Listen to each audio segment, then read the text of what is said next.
अहो भोसरीकरांनो, तुम्ही आठवा ना, ह्याच्यातल्या कितीतरी कार्यकर्त्यांना मी उमेदवारी दिल्या, मी त्याच्यामध्ये त्यांना नगरसेवक केलं.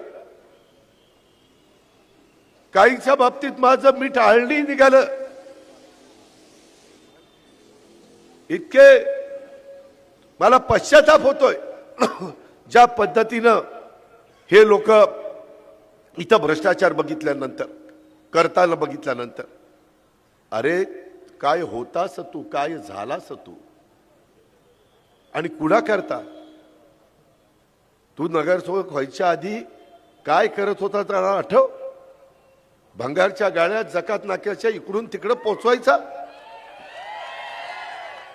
मी कुणावर कारण नसताना लाडक्या बहिणींनो आरोप करणार नाही. ती माझ्या बापदादाची शिकवण नाही, माझ्या चुलत्याची शिकवण नाही, हे लक्षात घ्या. बातमी म्हणजे थोडक्यात.